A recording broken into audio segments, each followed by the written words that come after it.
नमस्कार दोस्तों, स्वागत है आप सभी का हमारे अपने चैनल एक कहानी ऐसी भी में। आशा करता हूँ कि आपको हमारी कहानियाँ पसंद आ रही होंगी और आप इसे ज़रूर सुन रहे होंगे और अपने दोस्तों के साथ शेयर कर रहे होंगे। तो चलिए आज हम अपनी इसी श्रृंखला को आगे बढ़ाते हैं। आज हम आपके लिए लेकर आए हैं एक बेहद ही रोमांच और रहस्य से भरपूर महान डिटेक्टिव शर्लॉक होम्स की कहानी, जो कि है Sherlock Holmes and the adventures of golden pince-nez, जिसमें लंदन की धुंधली सुबह, सड़कों पर गहरा सन्नाटा और हवा में एक अनजाना डर है। बेकर स्ट्रीट का दरवाज़ा खुलता है और वहाँ बैठा है दुनिया का सबसे चतुर दिमाग शर्लॉक होम्स।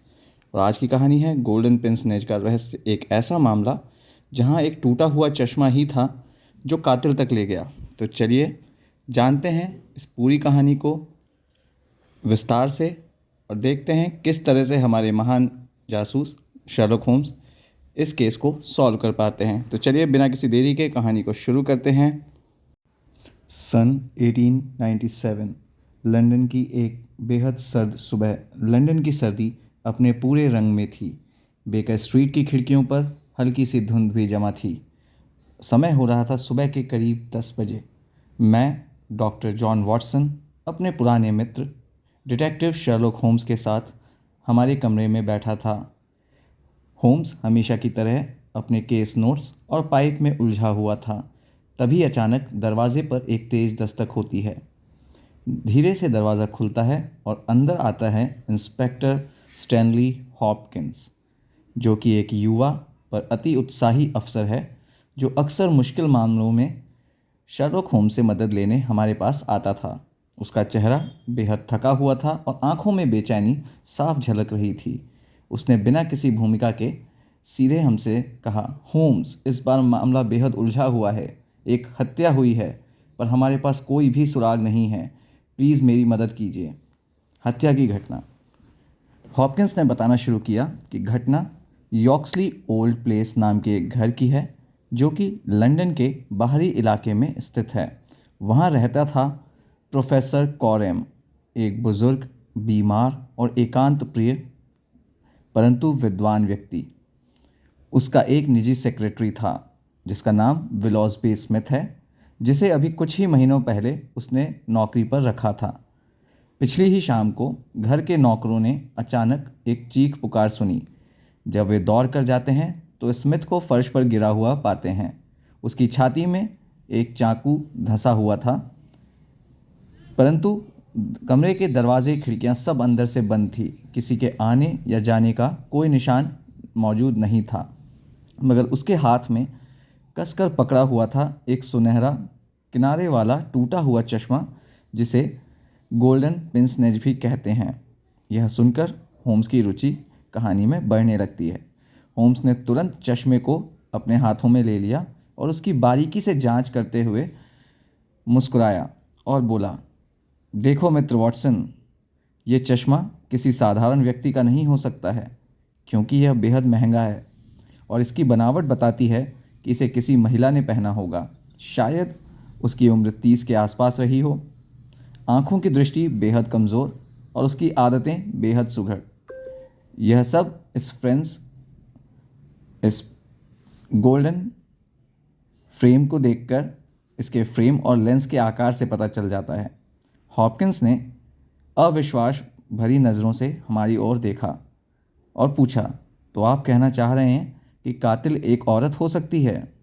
होम्स ने बिना कुछ बोले बस सिर हिलाया और कहा, संभावना बहुत प्रबल है मित्र। इसके बाद मैं, होम्स और हॉपकिंस घटनास्थल पर पहुंचते हैं, जो कि है प्रोफेसर कॉरम के घर का एक कमरा। यह एक बेहद पुराना और शांत मकान था, जिसके हर कोने में किताबें और धूल की गंध थी। अब हम जाते हैं उस कमरे में जहाँ पर हत्या हुई थी। यह कमरा एक स्टडी रूम जैसा था। मेज़ पर सभी और कागज़ फैले हुए थे। कुर्सी उल्टी पड़ी हुई थी और खून के निशान हर तरफ साफ दिखाई दे रहे थे, पर किसी भी प्रकार के जबरन कमरे में किसी के आने या जाने का कोई सबूत मौजूद नहीं था। होम्स ने फर्श और अलमारी के बीच बारीकी से निरीक्षण किया।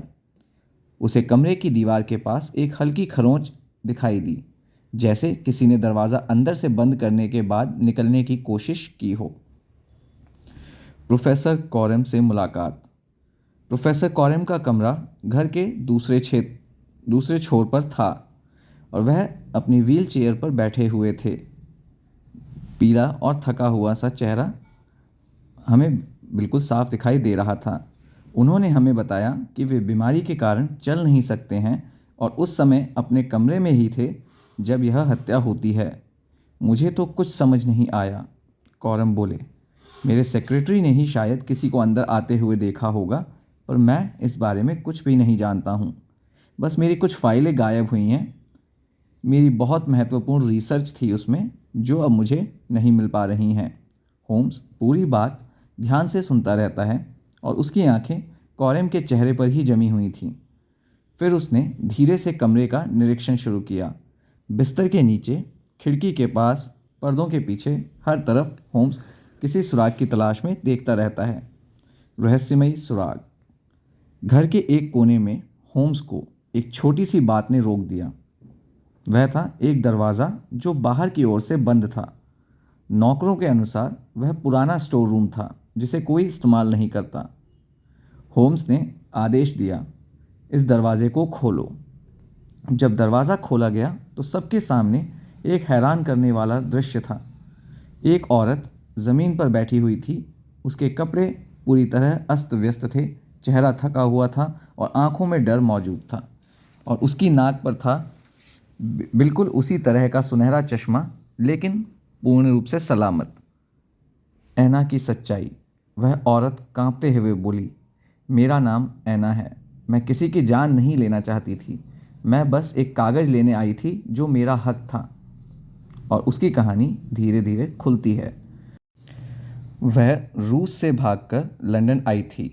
प्रोफेसर कॉरम असल में रूस का एक चालाक राजनीतिक एजेंट था जिसने कई सालों पहले ऐना के परिवार को एक झूठे केस में फंसाया था और पूरे देश में उसे छोड़ने पर मजबूर कर दिया गया था। तो वह बस उसी दस्तावेज को लेने के लिए आई थी जिसमें उसके परिवार की बेगुनाही का सबूत था। और जब प्रोफेसर कॉरम के असिस्टेंट स्मिथ ने उसने देखा तो उसने सोचा कि कोई चोर घर में घुस आया है। इस दौरान दोनों में झड़प होती है और दुर्घटनावश चाकू स्मिथ की छाती में जा धंसता है। ऐना ने डर के मारे भागने की कोशिश की, मगर एक कोने में छिप गई और वहीं पर पकड़ी गई। होम्स निष्कर्ष निकालता है और धीरे से कहता है, मामला पूरी तरह से साफ है। यह कोई हत्या नहीं बल्कि एक दुर्घटना थी, पर सबसे बड़ा अपराधी वही है जिसने इसे छिपाने की कोशिश की।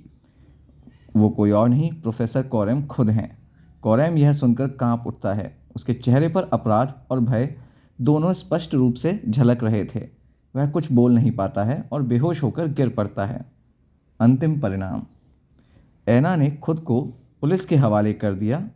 अदालत में जब पूरी सच्चाई सामने आई तो उसे जानबूझकर हत्या ना मानते हुए रिहा कर दिया गया। प्रोफेसर कॉरम की मृत्यु कुछ ही दिनों में हो गई और शायद अपनी ही साजिशों के बोझ तले। और शर्लॉक होम्स अपने वायलिन की मधुर धुन में खोकर एक और रहस्य पीछे छोड़कर किसी नए मामले की ओर बढ़ जाते हैं। तो गोल्डन प्रिंसनेज सिर्फ एक चश्मा ही नहीं था, वह था इंसाफ का आईना जिसने असली और झूठे चेहरों को अलग कर दिया। होम्स ने एक बार फिर साबित किया कि सच हमेशा सुरागों की बारीकी में छुपा होता है, बस देखने वाली नज़र होनी चाहिए। तो दोस्तों, इसी के साथ इस कहानी का होता है अंत और अब हम मिलेंगे अगली बार फिर किसी बेहद रोमांच और रहस्य भरपूर कहानी के साथ। अगर आपको हमारा कंटेंट पसंद आ रहा हो तो वीडियो को लाइक और शेयर करें, चैनल को सब्सक्राइब करना ना भूलें और कमेंट कर बताएं कि आप अगली बार कौन सी कहानी सुनना चाहेंगे और हम उस कहानी का नरेशन ज़रूर आपके लिए लेकर आएंगे। तो ये था आपका चैनल एक कहानी ऐसी भी, और इसी के साथ विदा लेते हैं। धन्यवाद।